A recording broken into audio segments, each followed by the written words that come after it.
morning at my end. So I just wanted to make a little breakfast because I'm sick at home. Um, don't know how long I can keep this up because it really sucks. And this night wasn't better than the last one, which was like no sleep, just patting my kid on the head like this. So, anyway, I wanted to talk a little bit about our journey of leaving Germany, probably, hopefully, before my kid is 5 or 6, so before she goes to school. Uh, and the thing is that before we do that, we need to do a whole lot of decluttering. And I kind of don't like this whole decluttering sphere, or how can you say it, this whole bubble, because it's just like, to me it's a really basic topic and I don't like to talk about it, but I don't know, it gets a lot of reach, so I guess yeah, there's going to be more on that. But to me it's really basic to do this. It's just like you just start and you do whatever you have to do. So and our problem that we have before we move to Sweden, hopefully, is that we need to get rid of a lot of things in our storage unit. Like in Germany, every apartment has a storage unit. It's usually like downstairs, and you got like this little door of wooden slats, and it's always just separated by wooden slats and not really um, any like walls or anything. It's just like you share this whole big room with other people, and they're just these yeah, slatted pieces between the two sides of the storage, or three sides, or whatever you have. So, and we got a whole lot of things in the storage unit, and I think like I have maybe 2 or 3 boxes, and my husband has like 10. So yeah, it's like the reality of a minimalist relationship. You kind of deal with that. Oh, I'm so sorry. Oh, here's my milk. Okay, yeah, I'm gonna do that. So yeah, anyway,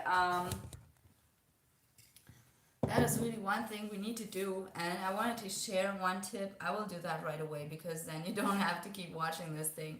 Okay, so I will share like one tip that really helps me with the whole decluttering thing, because I don't know what you do, but I try to do this sustainably. So for me, it's really important that I kind of get rid of the things in a sustainable way and not just toss them out. Like, this is also my biggest issue with the Marie Kondo book, at least the Magic Cleaning book. I haven't read any other of her books. And the problem with that book is that she kind of always talks about these trash bags. Like, take it out, just take it out, get rid of it as fast as you can so your mom doesn't sneak in and says like, oh, this is so cute, don't you want to keep this? Oh, well, and I'm going to keep this. And I don't know what Marie Kondo's mom is like, but I understand that one, because that always happens with us too. Like, my husband, my kid, and my mom. Whenever I declutter something, they come and they say like, oh, but this is so cute, please keep it. And then I'm like, no, we're not gonna keep it. It's just like, some days I just wish that everyone would be like, oh yeah, let's get rid of this. Let's get finally rid of this. Like, why? Why am I the only one who enjoys this in this family? Like, of course it's hard, but it's amazing once it's gone. Come on, no one can deny that. If you're denying that, you're in denial. So, as in of you not being aware that all your crap is just annoying and dragging you down, which should be the ultimate enlightening. How can people not see that? Like, yeah, I'm the mean minimalist today. I mean, that should be my my channel name, the mean minimalist. What do you think about that? Should I kind of rebrand the channel and just step away from my name and use that one? So anyway, whenever you have a question, please just take your fingers and type the words into the chat so I can answer your questions, because I like to I really want to hear your opinion on anything and everything. That is like what this is about. I only make these live streams to connect with my audience. It's not a promotion or anything. Buy my merch. Yeah, so, okay. What the fuck? What? What? How? Okay. So, and one big thing that you need to do in the beginning of your decluttering thing is to find out what you're gonna do with this stuff before you declutter your home. It's just you gotta do that first. I think like it's easier to start and then make a pile and put it in your storage and be like, okay, I'm gonna sell that later because I'm gonna tell you a secret. I got like one box of clothes and I had it down there for a year because I knew it was high quality stuff. So I wanted to resell it, but I didn't do it. So I just didn't have the time. I just put it there first, and then I was like, okay, I'm gonna sell it eventually when I can make the time. I will take a look at this box and resell those items. I just don't want them in my apartment anymore. So yeah. But the mistake here is that I will make time later. It never works. Okay, never, unless you are, I don't know, um, Chuck Norris. I don't know. You will not be able to do that. Okay, you are not the Chuck Norris of decluttering. So just don't fool yourself. Okay.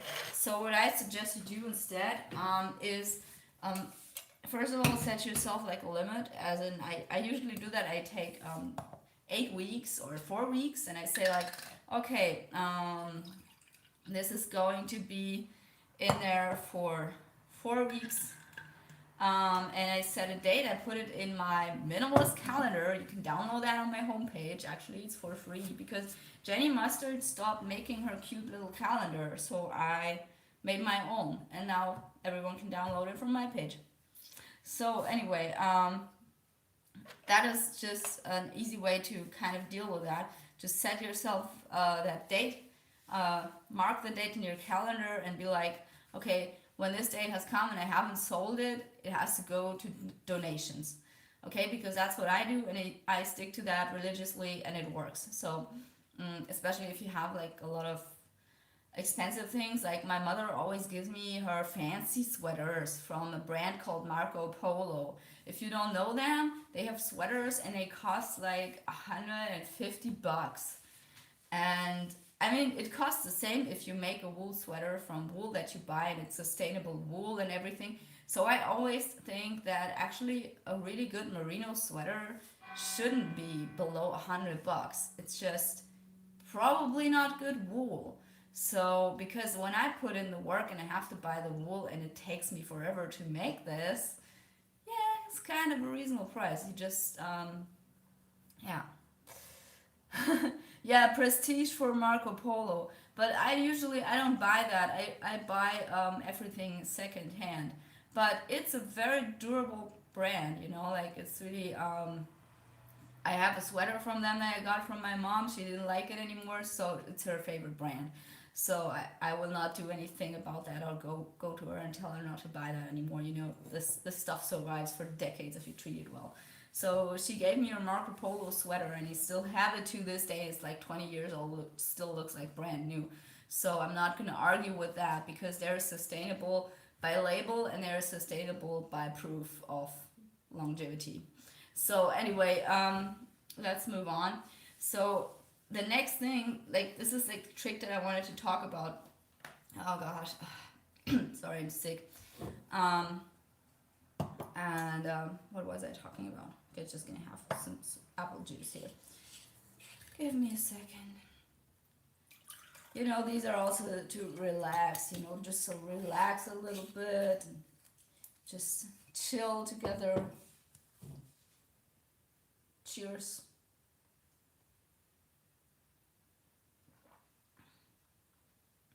Bisalamat lechaim.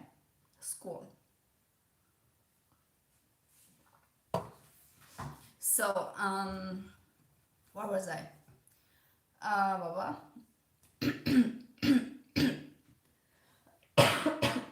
So, oh yeah, the thing with the boxes.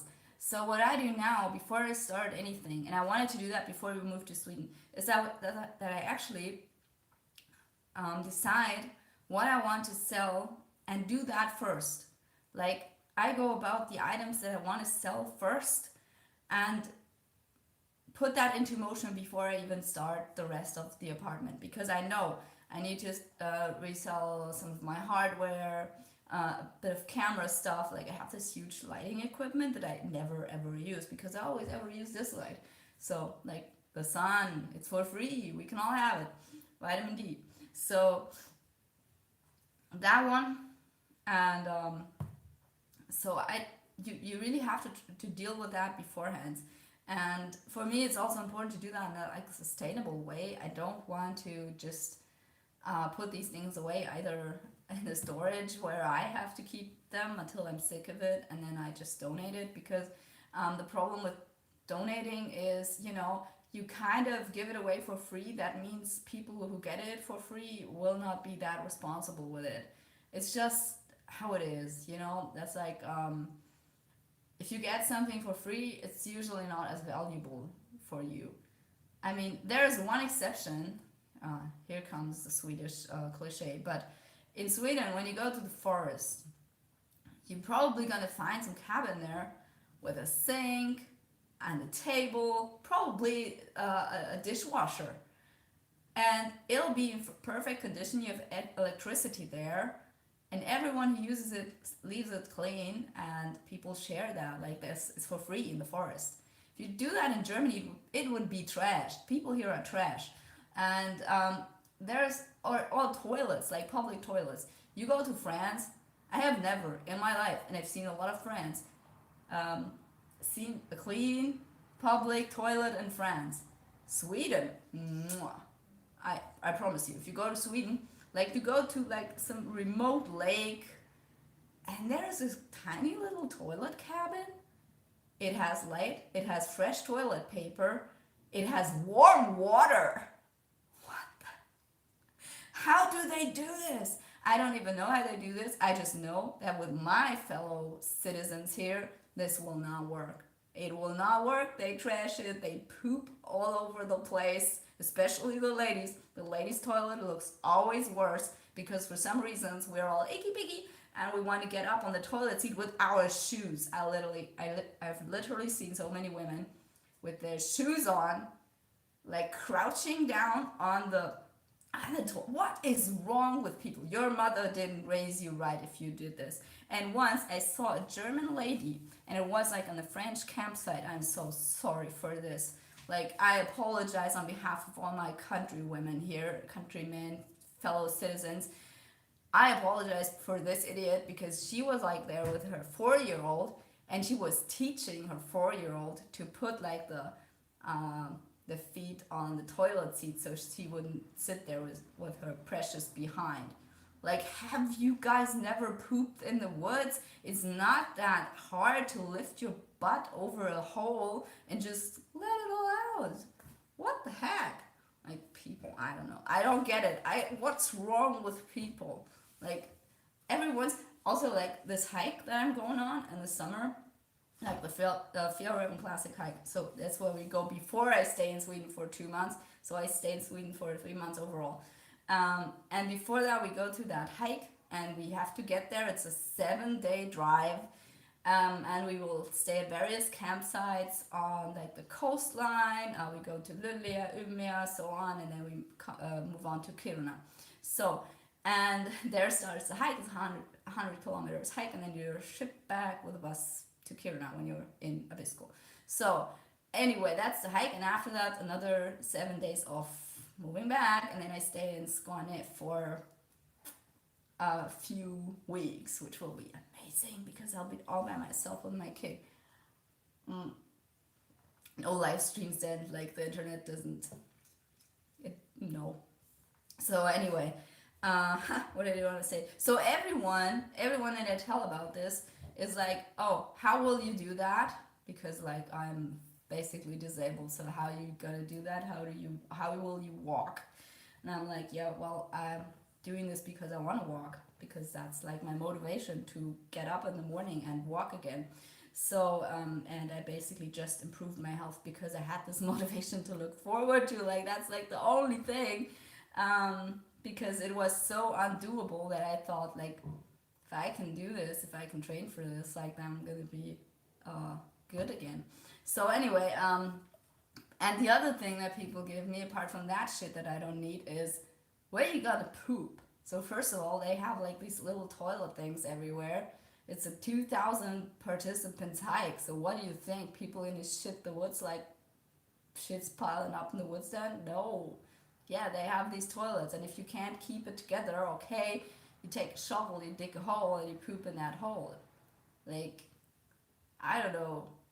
Where are people coming from that they have never done that? Like, have you never been a kid and pooped in a hole? I don't know. Please tell me in the comments. This is really interesting to me. Also, I've heard poop talk really goes super well with the YouTube algorithm, and your content is like just recommended to everyone like crazy because this is such a casual topic for people. Anyway, that's how it's going. So I'm sick at home. I'm gonna make my coffee now. I need more of that. Yeah, normalize talk about poop. I think that the through hiker community has done a good job on that already, by the way. So if you are looking for inspirational content, maybe just check out your average through hiker. I'm never gonna be that, even though I could consider myself that after finishing a 100-kilometer hike. But I guess like Americans just laugh at that. Poop is beautiful. It depends, you know, with kids. My kid is really proud of hers, so I think it's important to encourage kids, but I can think of more beautiful things. But speaking of poop, if you want to see something really funny, then just Google "you can't polish a turd." That is, oh, there you come from. All right, okay, now I understand. But anyway, just Google "you can't polish a turd," and there was this thing, I think it's called Mythbusters or something, or myth whatever, and they kind of check up on these phrases of these on these idioms, as in like can't polish a turd, that likes me you can't turn shit into gold. And there's actually some dude in, I don't know, was it India or China or whatever, and he sorry, I don't remember, but he was polishing turds. He took poop, compressed it, dried it, and then made polished little balls out of that. Like, how weird is that? And it's getting hot in here. See, I'm not immune to embarrassment. But anyway, I'm gonna show you some beautiful flowers. Like, you all know that is what comes out of female rears. So, oh yeah.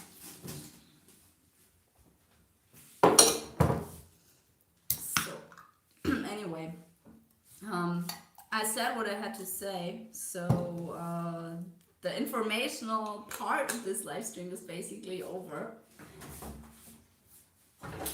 And now it's just making coffee and random things that I think about when thinking about this whole Sweden thing.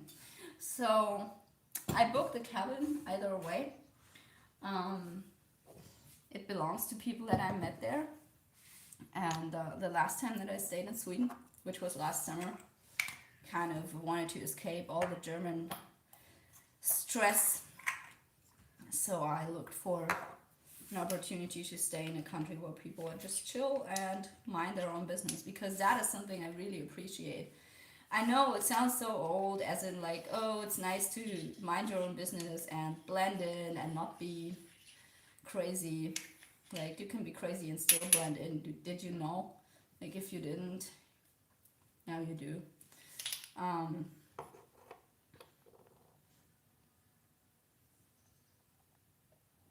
It was a bee. So, yeah, and I wanted to kind of get out of this German mess here and just be somewhere else, which worked pretty nicely, I think. And we were there for about 3 weeks, which was really nice. And one thing that I don't get is why people always say, oh, you don't understand how a country works until you have to be in the system there, work there, whatever.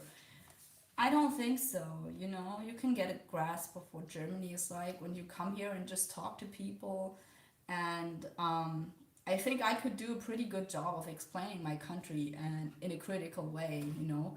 And I think that if you meet people, they're always kind of critical of themselves. And um, whenever I meet people, like in France, for instance, and I talk to them there, to the citizens, they're just so um, focused on not making their country look good or too good to the tourists.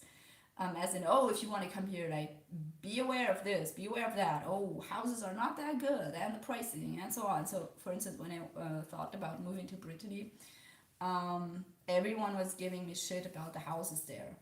But I kind of have like a really good eye for seeing if a house has like a good base, a good substance. If it's like renovation material, you know, like there are some houses that are just beyond renovating, and as in like a good way. And so, yeah, gentrification is also a big issue. Like people who move to Berlin, Berlin, like still, I lived there 20 years ago almost. I don't want to go back because whenever I visit Berlin, it's just not my Berlin anymore. It's just like all my coffee places are gone, or they are super expensive now. They're filled with hipster moms with their 1,200 euros trawlers, the same in dollars, maybe a little more. Um, and that sucks so hard.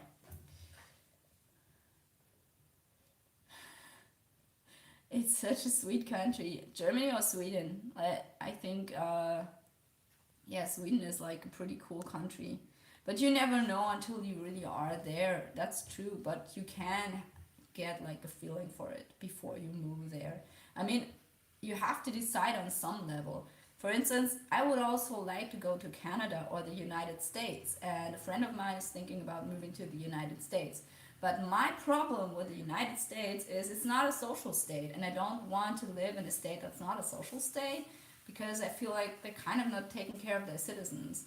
As in, it's up to you to take care of yourself, and this is like, in a way, it's cool, but I don't know, I'm just not that person. Like, I want health insurance no matter what. I don't want to worry about it. I don't want to fill out any form. Like in Germany, yeah, sure, you just have to pay something. You have to fill out a form once, then you're taken care of. Whenever you're sick, whenever you need something, you get money basically for having kids. Like you get 200 bucks just for having a kid in Germany. So, or daycare, like from 3 years for 3 year olds, daycare is for free. Um, at least in my country.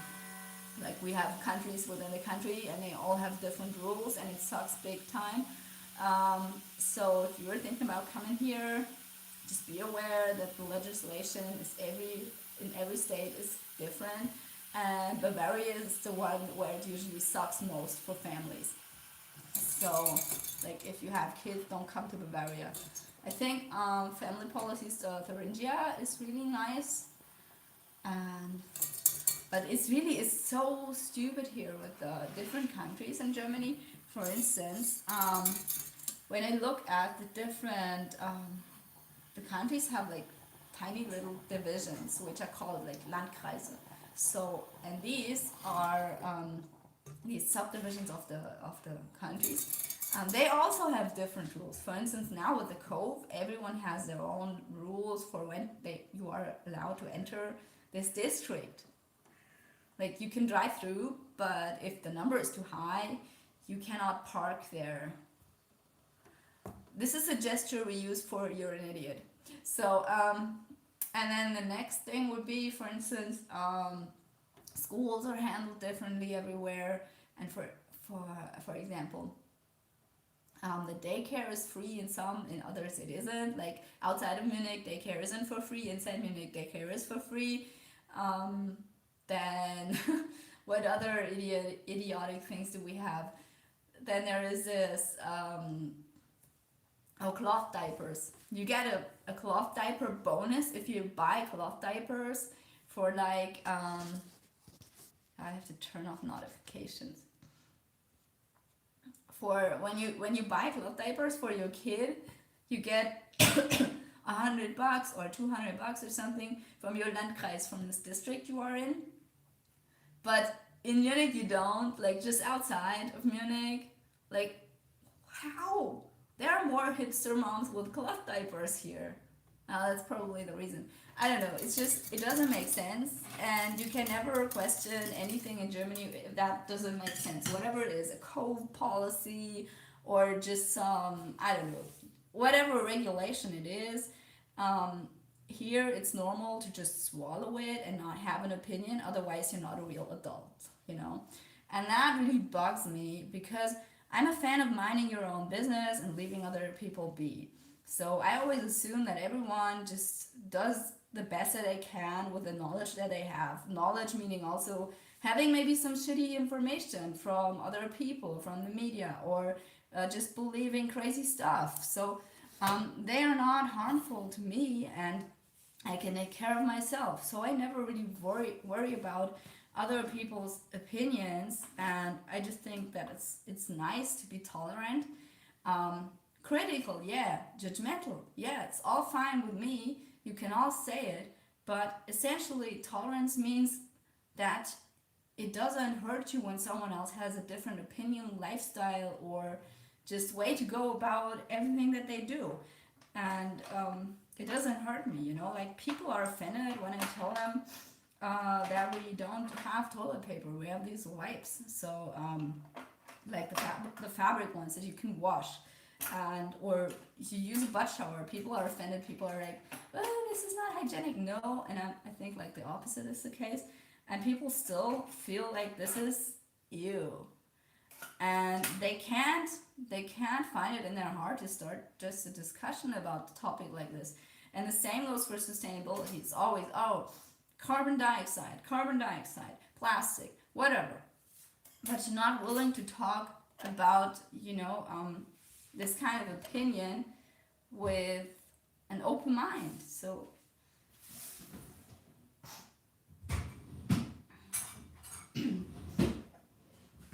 and I think, what's the point if you can't froth milk? What's the point if you can't keep an open mind? Why would you interact with any human if you're just looking for people who have the same opinion than you? I personally want to learn from other humans, so I think friction is interesting, more interesting than just meeting someone who's totally the same. Like, yeah, this is cool, but you know what usually happens if you meet that one person that is so like you, like your new best friend, and you're all like, oh yeah, I agree. What happens is that you find one thing that you don't agree on, and that will break your friendship. So I think it's more important to be like cool and tolerant and not be all the same, and not look for people who are just all the same like you, because in the end that's the more sustainable way to treat people and to build friendships, in my opinion. Just over common topics that you're interested in, but how do you have to be the same? So, and I find it hard to navigate my way. I mean, I'm totally alien, I've always been a social weirdo, and I've never been able to connect with other adults. And even now that I'm heading towards 40, I still find all the other moms just so weird. Like, I can't talk to a 25-year-old better than to that one, but then there is this problem that they don't have the same problems that I do, and we can't connect on that meta layer. So anyway, it's really hard sometimes, especially in Bavaria, to get in here when you come from the outside, like not from Bavaria. Like, everyone who's not from Bavaria, even everyone who's not from Munich, in Munich is an Ausländer. So you're not appreciated most of the time unless you find a really cool circle of people who are also Ausländer.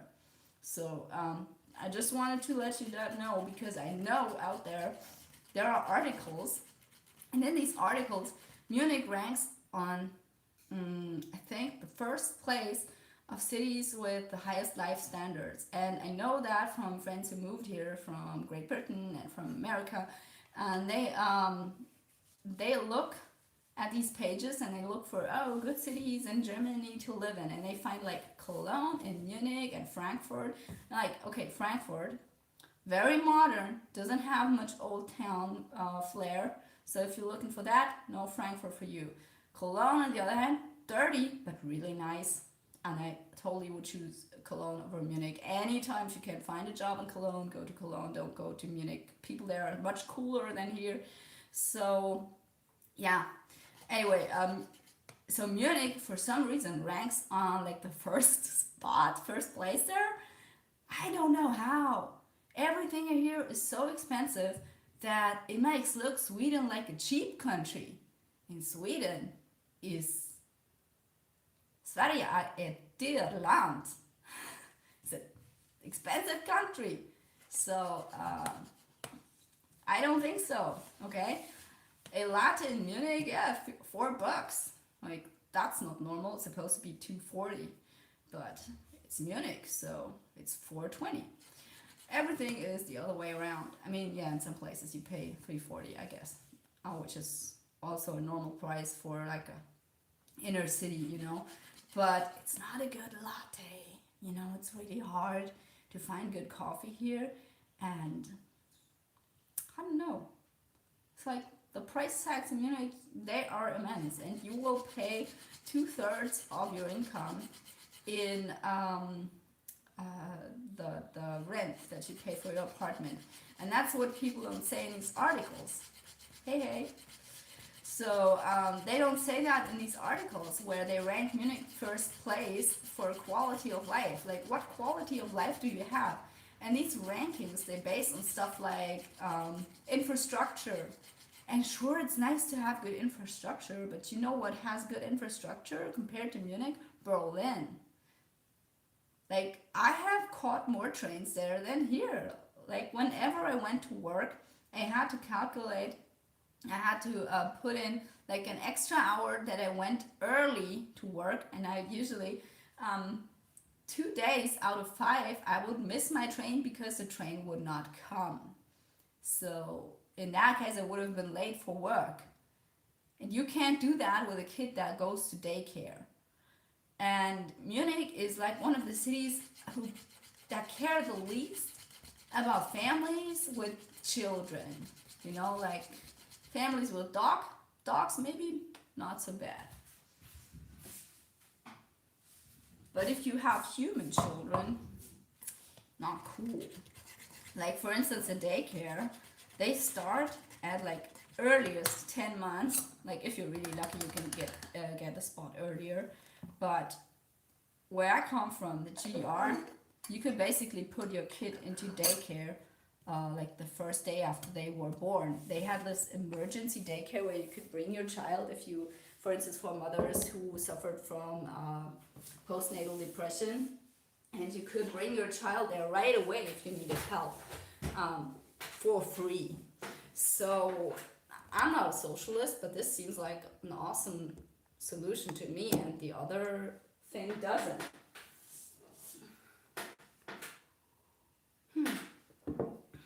Finally, my coffee is done. Look, there's my coffee.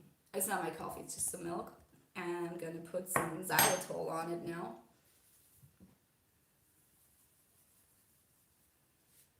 And I'm gonna have my coffee, so let's just chill for a little bit, because I don't want to get too worked up about this. I just wanted to tell you a little bit about the reality of how it is to live here. Because everyone's always given me the reality of, oh, you're gonna see when you move to Sweden, not everything's gonna be perfect. Like, how do I care? How do I even care? I live in Munich. Like, how bad can it be? Seriously, like, what? So I don't have, what will I not have there? Like, my biggest problem, for instance, is to find good things to do with my kid here. To go to the woods and enjoy nature. That's like one thing. It's hard to do in Munich. And then it's always advertised in like, oh, but you have these awesome lakes all over the place, like Starnberg, like whatever, like Chiemsee, whatnot. They're all a train ride away. Sure, you can get there with the train at 40 degrees weather and go there and be like, okay, cool, hop off the train, walk 5 kilometers to find a good spot at the lake. Well, Lake Starnberg, just like, it sucks. There is no good spot on that lake. You really have to look for it, and you probably have to pay for it. Sweden, every lake is free access. You can go to the king's fishing grounds, like where the king personally goes to chill, and it's allowed to go there to his private fishing area. Like that's the opposite of Bavaria. Like literally, and they have the same count of inhabitants, but just like 10 times more area on the planet. What do you think is gonna suck less, Sweden or Bavaria? So, I mean, I'm pretty sure what it is for me, but people are different, so I don't judge you if you love Bavaria. And I get it, I know some, I know so many people who live here for a long time, who really like it, who like the whole Oktoberfest beer vibe. Like, I don't drink alcohol, at least, like, I mean, only maybe like once a year, 3 times a year. So, I don't get it. I don't think that getting drunk is like a huge cultural thing. It's just dumb. So I'm not into that. I'm not into wearing some dirndl. I would probably rather wear some Sami clothes than dirndl, which is like, both is foreign to me, but the one looks good, okay? Also, I would want to support the people who make it. But the thing is, that's just like, um, if you don't match the culture you live in, it's gonna be hard for you. So when you're looking to emigrate to some other country, you need to find out if the mentality of the people, their kind of temperament is like yours. So, and for me, I always knew that Munich wasn't a match. It just wasn't a match. I came here, I knew it, I felt it, I just didn't feel at home here. And that's always how it's going to be like. So I don't want to stay here forever. And therefore, mm, the question for us was not to, if we leave, it was where we're headed to. And so through 2020, throughout 2020, we looked at a lot of places, and just Sweden, with everything going down, seemed like a very reasonable choice to us. As in, yeah, that's a country that chills. Like, why is that country so different? Why are they handling things differently? What is special about them? And that is how we got intrigued, and then we just went there, looked at it. My husband has been several times in Sweden, so me not so much. But we kind of wanted to look into it, and then I found that I really just like being there. And if you ever had the feeling that you totally felt at home somewhere else, you're right. Like for me, that's Cologne. For instance, in Cologne, I can just blend in. I can blend in there. I can never blend in Munich. I'm always like, I have this tag on my head or something that everyone can see that I'm a stranger. But both like in Cologne and also in Brittany, people thought that I was a local. I was actually asked like from people asked me where is bakery or something like that. Like because I looked like a local with my old trench coat. Like I looked really not very well dressed. So I obviously fit in like the Brittany stereotype there. And don't wear a striped sweater. Like they can smell tourist on you if you do. But yeah, that if that is how you feel, then and you just know, and that is kind of a blessing, when you discover that place. And with with the time, with time, I just think I'm not that picky anymore. Even For a long time, I was always like, oh yeah, Brittany is the only place I will ever immigrate to. That is like, I mean, I French is much easier than, for instance, Spanish. So I will never learn Spanish. I just can't do it. Like French is just so much easier. I can never learn Spanish. So it wasn't an option for me, for instance, to go to Spain or Brazil. Yeah, Portuguese. I don't know Portuguese. It's so hard. Yeah, I can't do it. So that's also a big reason. Or English. Yeah, sure, I could go to the United Kingdom. I wouldn't want to go to outside Europe because I have family here. I want to be there fast if something's going on. Mm. So, but the United Kingdom, it's the same problem as with America. They have healthcare, but it sucks. Like, for instance, if you have something done on your teeth, and a friend of mine told me that for the same thing, she paid $70 here. She paid like 700 in the UK. I don't know if that's true, but it sounds true because especially since I have heard this from 5 different people. So yeah, I would never go to a country just because of the language, but it is an important factor. So Britain would be an example for me where the language is just not enough, and yeah, it's beautiful, but not enough jobs, not enough wealth, and the rents are insane. So like, I don't want to pay weekly for an apartment that just so it looks like you can afford it. Like you can be kicked out anytime. Like that's not cool. Or employment policies like in the United States where you can be let go basically from one day to another. I think it's called hire and fire policy or something. That doesn't exist here. Like in Germany or a lot of states here in Europe, they have protection laws against that, like employee protection laws.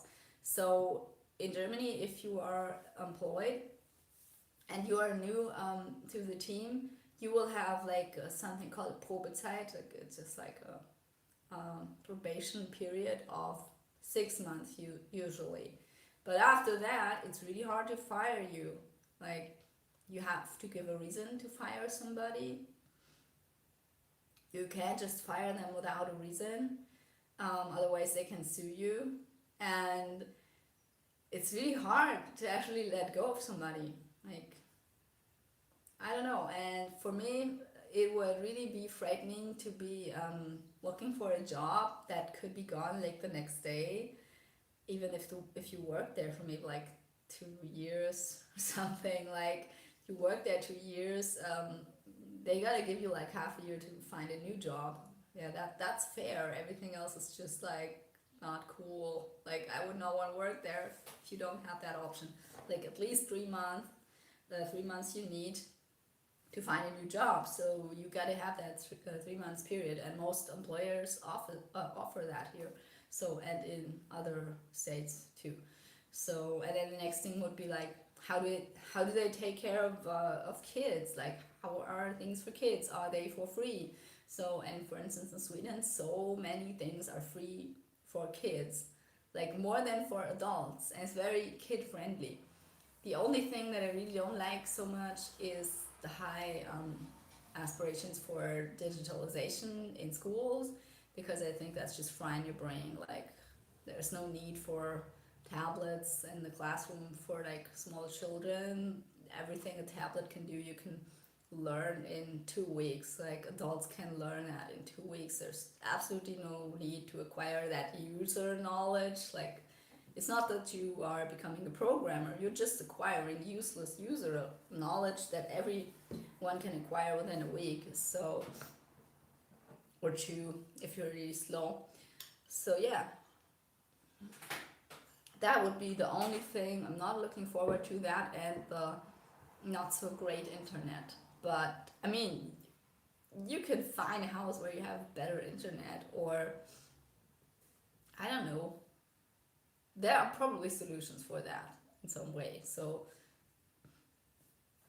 That is, yeah. But I don't watch anything, any Netflix or something. So it would be only important for me to do like YouTube, like live stream or something like that. But for anything else, like watching videos, don't really care. I don't really care. I want to be creative and make my own things, write my own book. I don't have to time to watch a lot of videos, so also I'd be working. Yeah, so not worried about that too much.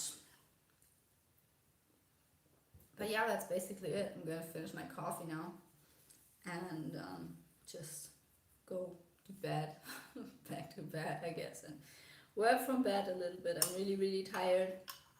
I got a bit of a cold. Mm. Hopefully, I'm gonna be fit again in 3 weeks when we leave, and I will take you all on a journey with me. I bought like a huge power bank, like it's that big. It's like it is like it's not a power bank. It's a power credit institution.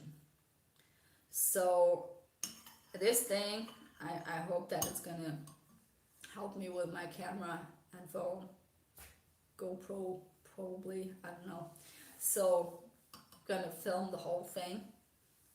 I hope it's gonna be really, really awesome.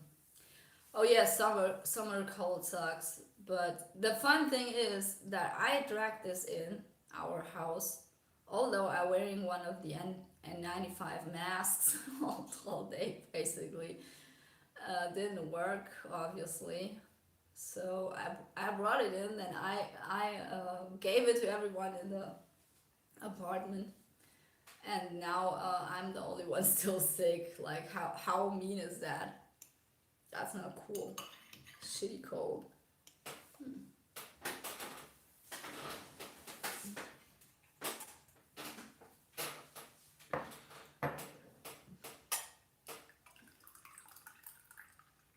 Oh shit! Fuck no! Oh, top coffee.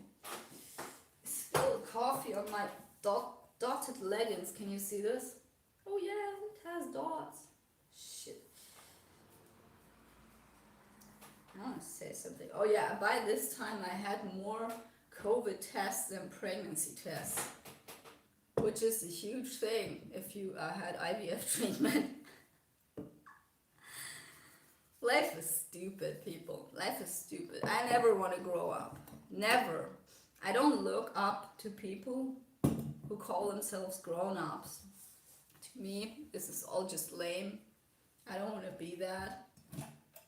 I want to draw stuff, enjoy life, film stupid videos, just live, and then one day I want to just drop dead, like out of nothing, like boom, dead. That would be my preferred way to die. Preferably while in a bar, maybe. Oh, that would be cool. Or in my bed, like without dropping, so I don't hit my head before I die. Yeah, that would be cool. I'm not under 30. Um, oh, people below 30 saying, "Oh, I'm so old." Yeah, that's dumb. But it's true that you never feel older than on your 30th birthday, and then comes the 40th. I'm 25, and then there come these 28-year-olds and say, "Oh, wait, you're my age." Oh yeah, that is insanely stupid. This is all, this all this age superiorism. It all stops when you're hitting 40. I promise you. Oh, maybe not even. And then there's the thing with parents, like you're more of a parent if you've got two kids, right? So it never stops the unsolicited advice and superiorism, I guess. Like, for instance, if I look at the moms that have like two kids and like, with one kid, still cool. Like, how do you know what my kid is like? Maybe my kid is more work than your 3 kids. Who knows? Yeah, it's just, I hate that attitude too. It just sucks donkey balls. But the thing is, like, when you're at a certain age, you just have to say the three words, you do you. Or in German they say, ach, das muss jeder selbst wissen. Oh, everybody has to know that for themselves. Like, that is the ultimate fuck off in adult language, you know. They just say that, and what they mean is, I hate all that you do, and you're a terrible person, but I want to be friendly, and then we never have to meet again, or something. Maybe milder than that. Maybe not like I hate you, but yeah, it's basically to tell someone else to piss off. But I don't know. First, I was really triggered by that whenever someone said that to me, and I was like, how do you not want my superior knowledge? I know so much more about this topic than you. Why don't you want to listen? For instance, when I came to like cloth diapers, and everyone like, ah, yeah, everyone's got to know that for themselves. Like, I prefer to put a lot of trash on the planet because it's just convenient for me, and I don't really care about my trash. And then I was giving them the lecture that I give to everybody, completely unsolicited, because I don't have to see you ever again. You can think I'm the crazy eco chick. I don't give a crap. So I gave them the lecture, and they gave me like, oh yeah, everyone's can know that for themselves. So yeah, but nowadays, 40 must be the new mid-20s. Yeah, especially with all the hipsters that like studied forever, and then they kind of only start earning money in their late 30s, like me. Like, what have you. But you know, it's all cool. I don't really hate on anybody. I just don't care. Like, yeah, you do you, but I will judge you for it. And that's okay. You know, if you put things on the internet, you kind of grow a thicker skin, because you know, it's your opinion out there, and if you can't stand by it, well, then don't voice it, okay? And it's the same with people that you live with, that you have to deal with on a daily basis. But the question is always, will you see them again? Like, on the internet, everyone can just hit the button and unsubscribe, but in real life, you gotta meet these people again, maybe. And so I usually try to hold back my cocky little opinions when I know that this is a person I'm gonna meet again. But trust me, these parent parties, there's just nobody cool there. Like, I don't know. I mean, what's the criterion for that even? But I would not know how to hang out with these people. As in, you know what? For me, hanging out, that would be like going have a coffee together and rant about some, I don't know, social injustice, or your job or whatever, or just people in general. Just go there, have coffee, or maybe have drinks, you know, like, that would be to hang out or listen to music. I don't know, just doing something relaxed. And I can't imagine anyone in my life right now to do that with. Like, most people are just so stiff, and it's just no fun at all. Like, I have like a few really nice lady friends that I can do that with, but they all live like far away, and we only ever meet like once in a year or something. So I'm really not gonna miss that in Sweden, you know? Like, there's nothing to miss here. Um, certainly will not miss all the weird WhatsApp groups. Like, if you're a parent, you know, like, there's always this one group that you gotta be in, because otherwise you will miss out on all your children's things they do in daycare, I guess. Yeah, I don't have that. I deleted my WhatsApp. I don't want any of that crap. But I mean, I sometimes use it to just share some meme or something, but I'm not in any group. These parents groups, oh my god. I don't know why this is even allowed. I don't know. And even like the homework in school is distributed through WhatsApp. What? What? What's up with that? don't know, I think my rant is done now. And by the way, I don't think that you're a terrible person if you're in one of these stupid groups, but you're probably wasting your time. Like, I haven't missed out on anything with my kid because I haven't been in that group, apart from their diarrhea talk, or I don't know, whatever they talk about in these groups. For most people, it's really not clear where to draw the line when it comes to digitalization in schools. Yeah, it's not clear. And I mean, it can be a huge asset as in creating and distributing materials, but I think that materials should essentially be like of the kind that you can really touch and not the touch screen kind. And I just remember that from uni because digitalization hit uni when I was just doing, what was it, electronics, semester where we had electronics and logical circuits and that kind of thing. And I remember that it was pretty hard to learn all that from like a scrappy digital script. And the lecturer was using a lot of PowerPoint presentations. And whenever I hear that a lecture, like if I still had to do any lecture, you know, and I would have a choice and it says PowerPoint presentation over chalkboard, oh boy, run. Like a good physics lecture happens on the blackboard. It doesn't happen on the PowerPoint presentation. If the lecturer does that, I'm out of there. Like, it's just so hard to understand any kind of mathematics, equations, the whole thing, get the whole picture, because of that pace that PowerPoint comes with. And lecturers are really dumb.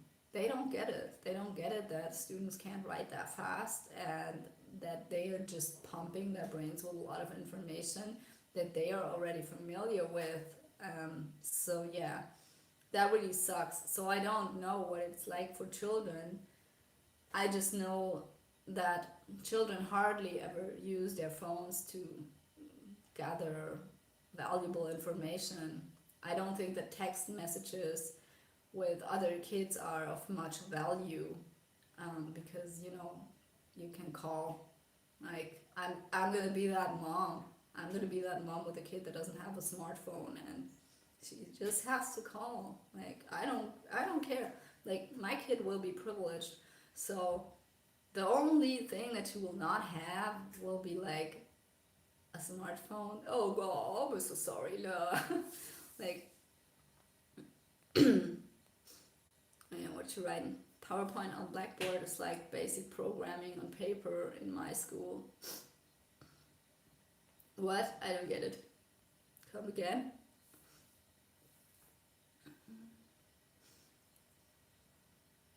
No, we had like lecturers who did like PowerPoint presentations, but no writing on the Blackboard, and then you had to just listen or take notes, and you would go out of there without remembering anything. That was like the problem. But yeah, I don't know. Maybe you can be more specific on what you want to say with that comment. It was like basic programming on paper in my school. You mean like from the quality of it? That's possible. Yeah, if people don't know how to use it. I like it if people have like a really good, nice LaTeX presentation. That's cool.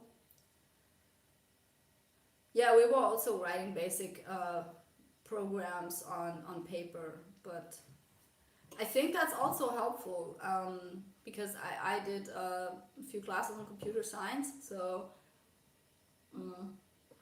and up until this day, all the difficult algorithms, whenever I have to do a really difficult algorithm, which is usually nothing GUI related, like backend programming, really difficult stuff, I always do that on the paper first, but I do like a diagram, not like an algorithm diagram, just I have my personal style. But I think it's important to do that because your brain is wired to your arm, and writing comes much more natural to you than clicking a letter. It's not the same, so it's just neurologically not the same. So I think when you bring stuff to paper, you really kind of rearrange your thoughts in a physical way. Like by rearranging this on the paper, you rearrange your synaptic connections or neurological connections, I think. And I mean, you can't really do that on a tablet. I mean, you can take a pen and draw, and but it has no haptic feedback, so it's not going to be that strong wired to your brain. So yeah, it has a lot of disadvantages. But I'm not against digitalization or anything. I just think it's like with alcohol or something. You need to be a grown up to deal with it. You don't give that to a 3 year old. And even adults struggle with it. Like even adults have the problem that they binge watch Netflix. That's a thing. As in, if it was normal, it's just as sick as binge eating. So, which is where the term is coming from. So, and Netflix is making ads, I think, even with, oh, the next show to binge watch. Like, how is that something you recommend to people? That's just completely insane. Like, I mean, when I want to watch something, I want it to be like, okay, it's like this one evening in the week, it's special, and it's such a good show that I'm really looking forward to it.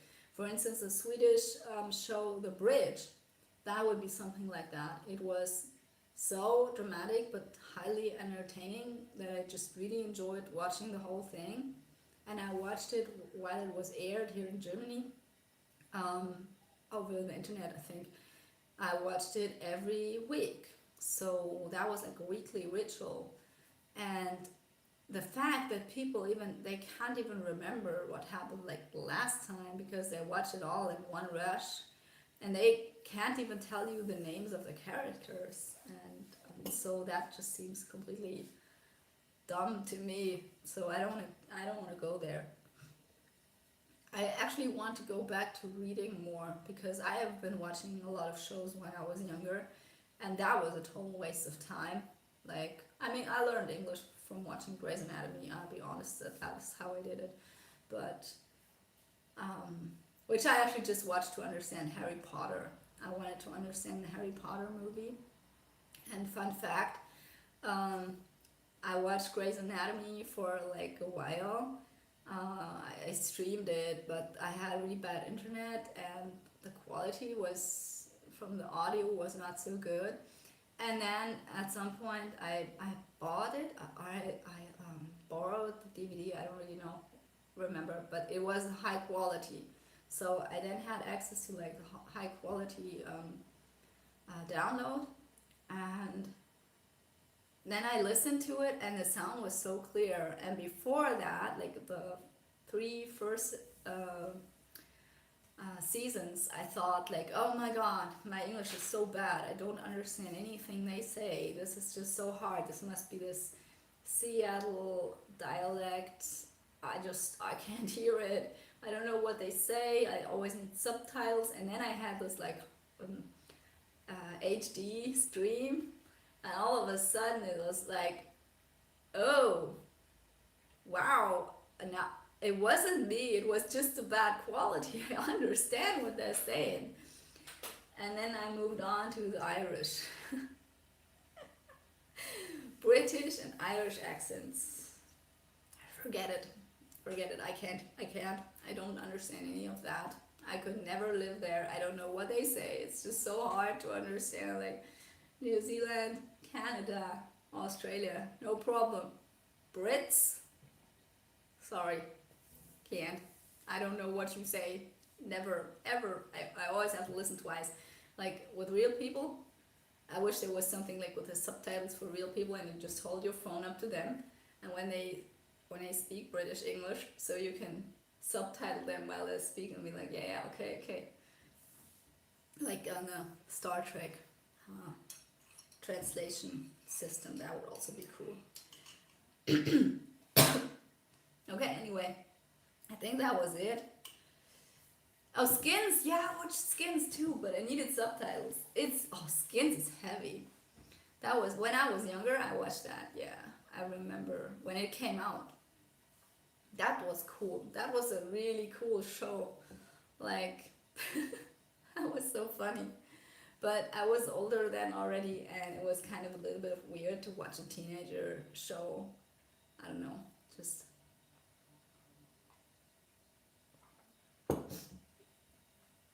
I don't watch the Teletubbies either. So, oh god, no, I don't want to compare that, but it's for everyone. Yeah, kind of, but isn't it a little bit weird if you watch like a show where they're only teenagers? I know maybe I'm disconnected, but I kind of the older I get, the more I find it interesting to just see other people in my situation with the problems that I have. I mean, sometimes not because a lot of it is just sad or weird or too mommy, as I said, like with the groups and the garden parties, like it's just not my scene. Um, but I really wish there were more cool people like on YouTube, like cool YouTube moms that were not like doing this whole, oh, look at my diaper compilation here or whatever. This is our cute little nursery. Like, I don't care. Tell me your dark secrets. Tell me about your messed up childhood. Tell me about your relationship problems. Like that kind of thing, like the deep shit. What's like a continuing competition? Like what? Between moms? Yeah, I don't have so much contact with other moms. So, but I think like in some areas it really can be, as in with the rich people. And I've seen that like in the quarter where I lived, where there were like moms were kind of competing, as in who looks the youngest and who has like the prettiest porch and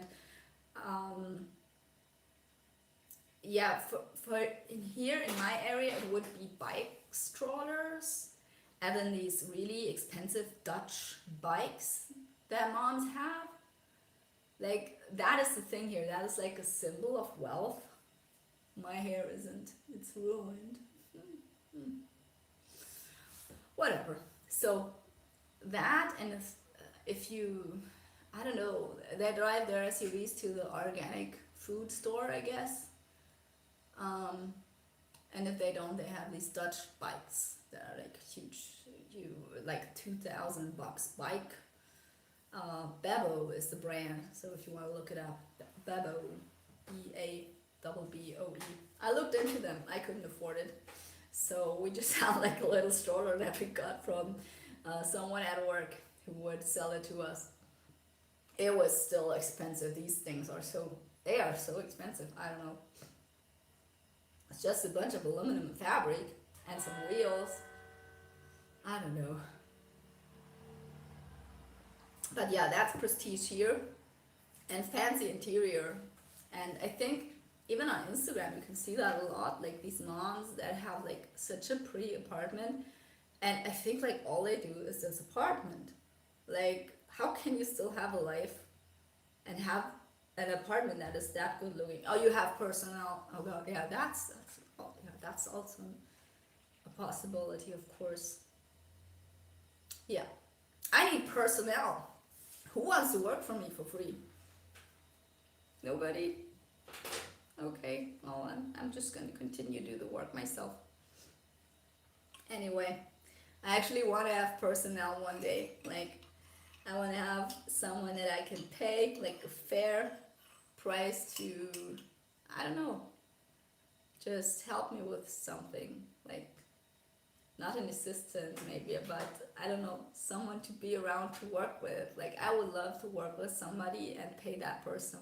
I always wanted to have a cafe, and I wanted to have a cafe that is like a mix of clothing store and a cafe. And the one side, it would be like one side, and in the middle it would come together so that you could basically go shopping with your best friend, and try on some shoes from the other side, and have your coffee while watching your friend try on these shoes, and then your friend could come over and also sit with you, and you could have the coffee. And all the decorations in the coffee place, and my coffee place would be for sale. You could all buy them, and the idea would also be that all the brands that you can shop there would be from local artists or local makers, so that it's everything in there is like sustainable and from people who live in the vicinity of the coffee, and just bring it there. So you can buy it, and I would take like a small commission to put it in the shop and sell it there. So yeah, but that would be the idea, to have like a coffee where you can buy clothes or shoes, or I don't know, papeterie, whatever, like paper journals, I don't know, that kind of thing, you know. And then also have a coffee and have like a soup, or a soup of the day, something, nothing fancy, you know. I never wanted to have anything too super fancy. That's just not me. But yeah, anyway, about 1 hour and 10 minutes, 9, 10, 11. There's a Russian girl in the 20 living in, I guess, Moscow. And she has a little family. She's a minimalist as well, but she just started a year ago. Minimalism in communism must be weird. Like on YouTube, or what you talking about? I don't think that minimalism is weird anywhere, but the big contradiction in minimalism is privilege, because I think to a lot of people it seems ridiculous to be a minimalist. If you think of people that would love to afford the things that you're basically throwing out. And in my opinion, that is just two completely different things. Like, how does it hurt anybody if you're a minimalist in an overfed country that has too many things, where people on average have too many things? Like, that is, for instance, that's the same as to say like birth control hurts people with IVF problems. Like, there are people who want to who can't have children aren't hurt by people taking IVF. People who need IVF are not hurt by people who take birth control. You know, doesn't touch me, doesn't mean anything to me. If you want to take birth control, might be shitty for the planet. That would be my only concern. But it's like your problem. So, and what, their apartments are fully furnished, okay? When I studied, it was super hard to find an apartment that wasn't fully furnished. Like, all the cheap student apartments were, and I had my 3 things, and I don't want it to have a huge pile of ugly furniture. That was so hard to find. And I remember that when I moved, I found an apartment in this one city where I studied. It took me 2 hours to find that apartment. And it was just luck. It was just such big luck. And I remember that everyone I told the story was just jaw dropping, stopping to talk. I was like, this was where? And I said the name of the city, and people were like, no, can't be. And I was like, yeah, 2 hours. I called the landlord, looked at the apartment once, signed it, got it. Like, all you need is a paycheck. And everyone hated me for that, because like, the thing was, I was still at that point, I had my paycheck from when I was a nurse, so I could like grab the student apartment from under the butts of all the other competing students who didn't have a paycheck, just like some waiver from their parents to say like, oh yeah, we pay if they can pay the rent. And I was like, yeah, once I got something from being a nurse. So yeah, anyway, I totally lost my last thought. Let's see, where's the chat?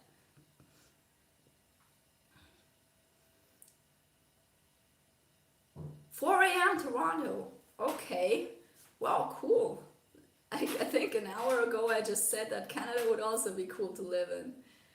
Like, I don't know, I'm not good at geography, so I never know where any city is. Like, that's just like, you can totally make fun of me there. So I was talking about minimalism. Oh yeah, minimalism and privilege. That was it. Because the thing is that um, my privilege, as in me choosing to have a minimalist apartment. Oh God, don't look at the kitchen. That is all not mine. This is mine.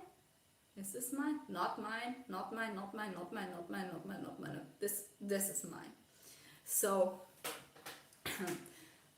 rice cookers also not mine. I never needed a rice cooker to make rice. I only ever need like a pot, and then the big.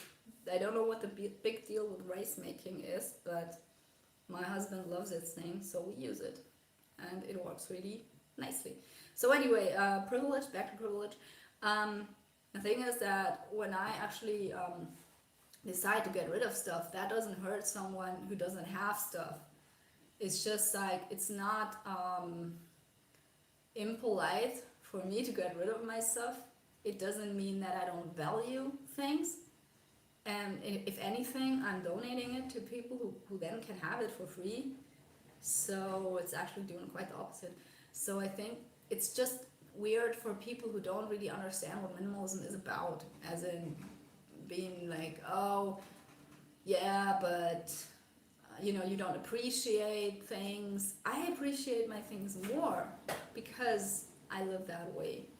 I appreciate everything, a single thing, more than I would if I had like more than I need. Like, I think I have an abundance of things.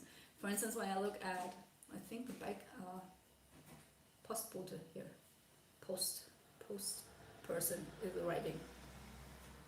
Okay, maybe there's going to be a parcel for me today. My husband ordered a bunch of cheap hiking clothes, and I tried to explain to him that everything has to be organic and mulesing free, and he's going to be punished if you order something cheap. So anyway, what to write? Mailman. Yeah, that was the word. Thank you. It's like when you wake up and the English isn't there yet. Anyway, I stayed in bed for a while today because I feel really under the weather, and I'm gonna finish the live stream soon. I said that like 5 times now, right? So anyway, I think that the essence of minimalism is that you reduce your things down to the point where you really couldn't go lower, and because it would be so inconvenient that it just doesn't make any more sense. And at that point, it's about appreciating what you have. And I don't get it when people say like, oh, you don't appreciate materialism. You don't. I think minimalism is ultimately materialism, because it leads you to appreciate materials and things more. So I don't really get that thought. And the difference between, for instance, when I was a student, I lived very frugally.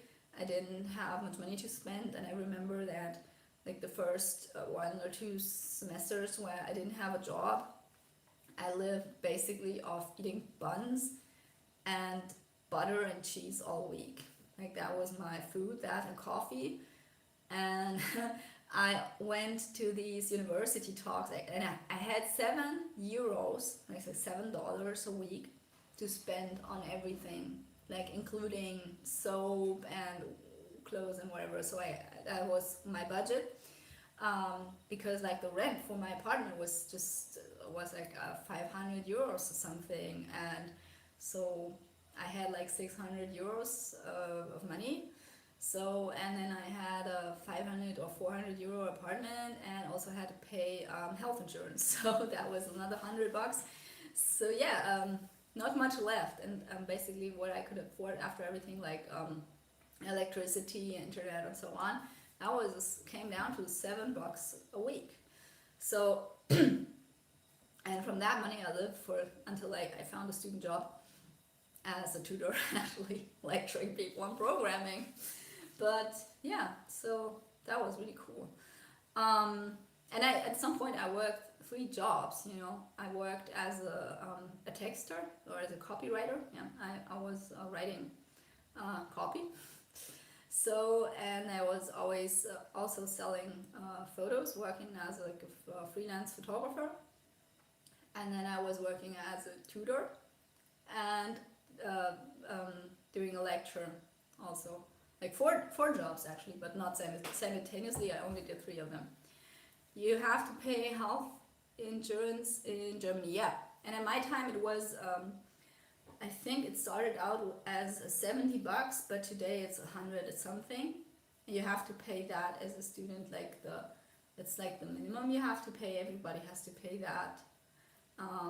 And then when you earn money, until like I think 450 or something euros of income, it's like called a mini job. Um, until then, you don't really have to. Uh,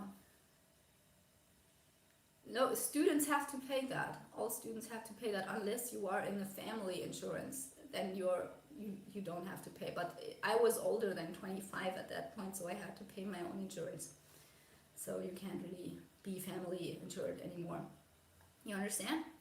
So it depends. Like, and I think if you are a foreigner, you also have to pay that fee. So, and if you're older than 25, you have to pay 130 or 200 now. Yeah, but students are broke. Yeah, I was chronically broke.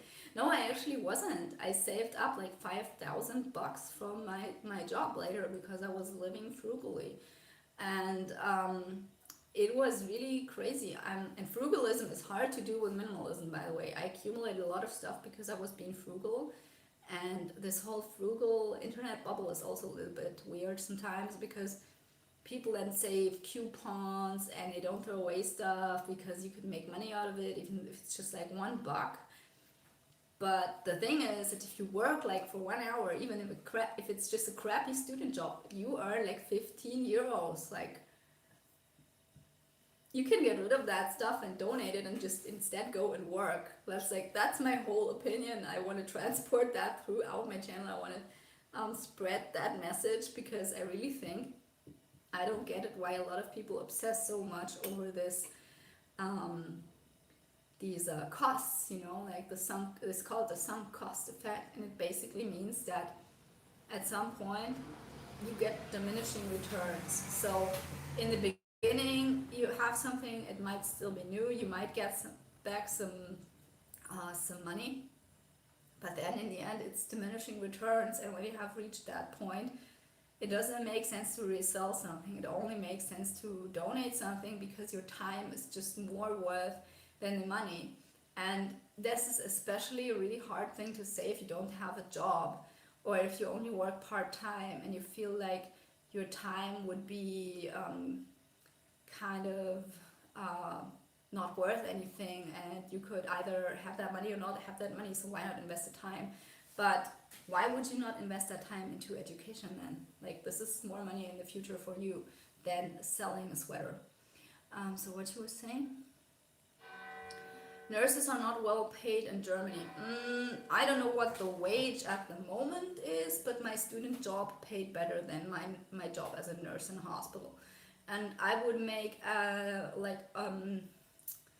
after taxes for 40 42-hour week, I would earn 1,700 euros. So with inflation, this might be a little bit over 2,000 right now. I don't really know, but that was my offer that I got. But then I went to university, so no money for me.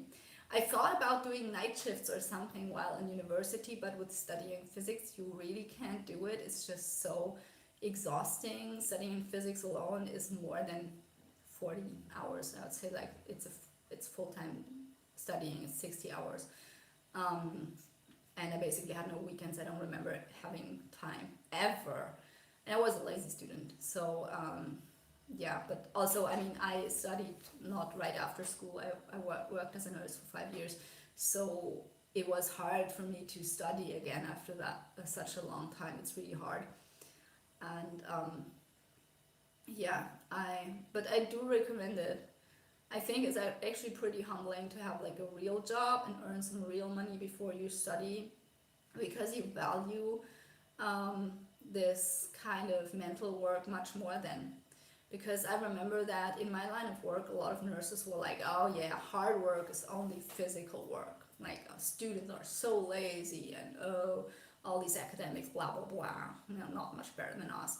And so I remember there was like a huge bias, and that maybe comes from what it is like in Germany, because becoming a nurse here essentially is an apprenticeship, whereas studying medicine is a university degree.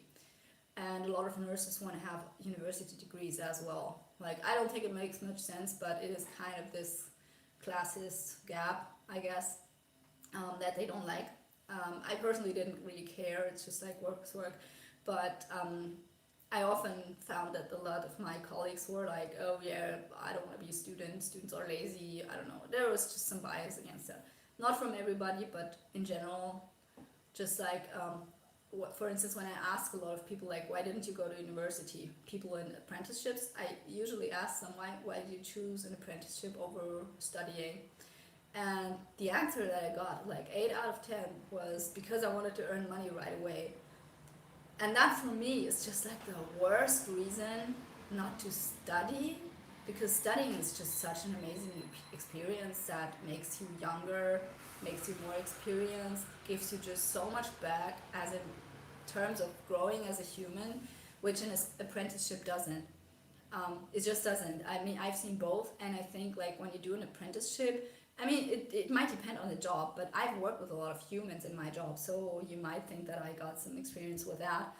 Um, but I still think that as a human, I took more out of studying in university, because university is the more tolerant place to get an education at. And it's just like people are less judgmental, more open-minded. I made a few of the best friends in my life in university. I can't say that about nursing school. Yeah, it's just a really open-minded place, and if you have the opportunity to study like in any way just to get to know people, it's absolutely 100% worth it, even if you don't get a degree. Like, even if you drop out, it's just worth it, the experience. um, so, but anyway, I don't think that being paid well, like, what does it depend on, like in Munich, with that kind of money, you can't really find a good apartment. So yeah, I consider it not well paid here, but I have friends who work in programming jobs, and they have like they know programming languages that are not on high demand, so they had to take just any job, and they earn not much more than that. So like 2.5K or something, which is not like huge. Like a senior developer should be above 3K. So like, I wouldn't work as a developer for below 3,000 euros. That's just, no, that's not enough. And at some point, I think a university degree should also be rewarded in a monetary way. It's just like, why else would you do it then? Like, and especially when you look at computer science, I think there's such a huge gap in the knowledge between self-educated programmers and real programmers. Like, for instance, I had a programming class both in university, but also a paid class that I personally took on my time.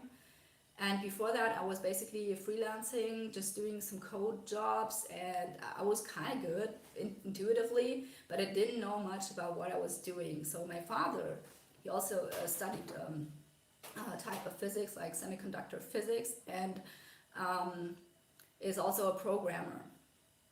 And he could outsmart me on any programming problem that I ever had. I will never be as good as him, because he's a real programmer.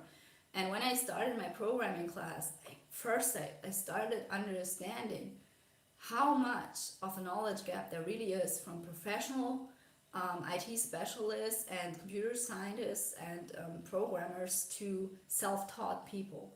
So, and up until this day, I think there is rarely ever someone who's like a self-taught as good as someone who got a professional education. And I think today, with all this course epidemic going on, like everyone has like an online degree now, there's not enough emphasis on that. Like people think they can learn everything by themselves, but sometimes you simply can't. Like with programming, I think you can learn it from a programming class if you have like a really good teacher, a really good class. But you really have to put in the work. And if you just start learning by doing, you will not learn much about classes, or in general, just how programs are built, how you write neat syntax. You will not learn as much as you will in like a course, so, or in university preferably. So I think that is really underestimated like a lot. And I think that it's okay that education actually is paid for, because you got that education, that you earn more. So because you are have more responsibility, and you are more of a professional. So, and the amount of education you put in at a level, for instance, if you look at engineering, and someone just has more education on their timeline, yeah, sure, they should be paid more. So I think that, yeah, sure, a doctor should be paid more than a nurse.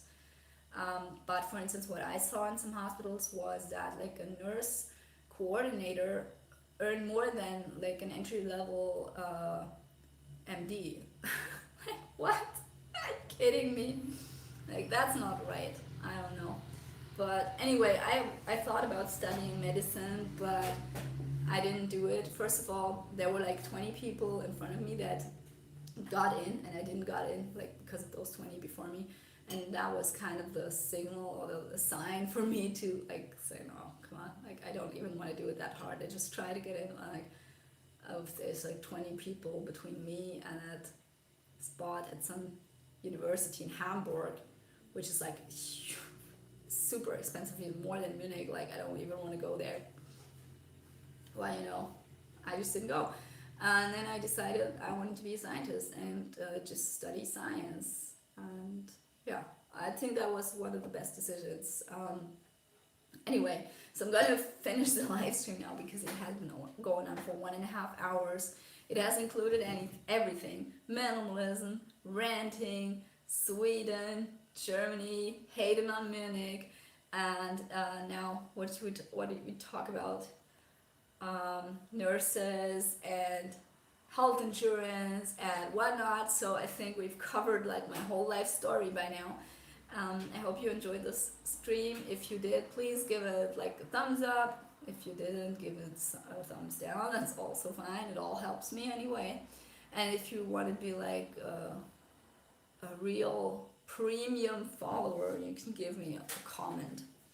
So, and ask me for stuff to do like next time. Thanks. Oh, someone liked it. Yeah, thank you. That's really cool. Thanks. Like that really helps out my channel.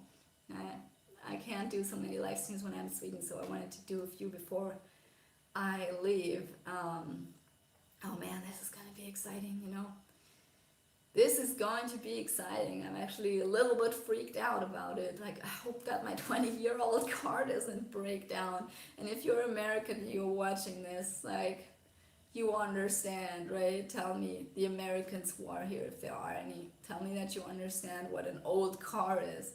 Because in Germany, the cars are usually sold after like 5 or 6 years maximum, because people want to get their money back and so on. But I have a car that I had for 20 years. It's actually called a young timer now. Yeah, I'm glad that you're here too. Like, I appreciate it, I really appreciate it, because I read all my comments always, and if I don't answer, it's just because I don't have like something intelligent to say. So I read everything, and I try to remember who comments and who's who, but it's really hard. Like, even with just like 1.6 subscribers, it's already pretty hard to know who's who. Greetings from Vienna. Oh, I love Vienna. I've been there a few times. But like, I've only been in the tourist spots, like the small cafe, das kleine Café. Does that still exist? And of course I had Sachertorte, but I had it both in Demel and Sacher, and I think I like the Demel version better. Like, which one do you prefer? Like, this is like the big fight on who makes the better. They suck both. Yeah, and it's not my favorite cake. My favorite cake is actually cheesecake. Cheesecake, fudge, brownie. That is my nemesis. Like, I don't know. What's your favorite cake?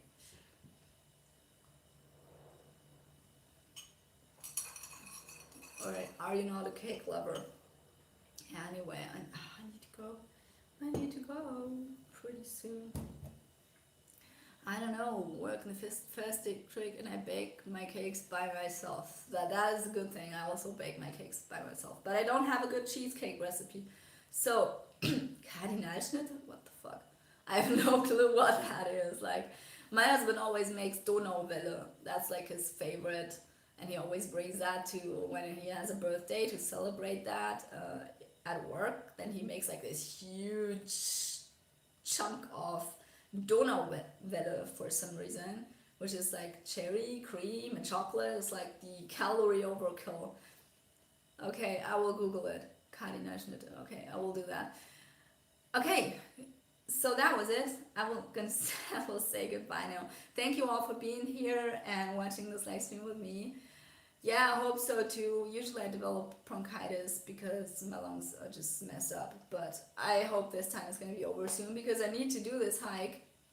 And yeah, thanks for being there.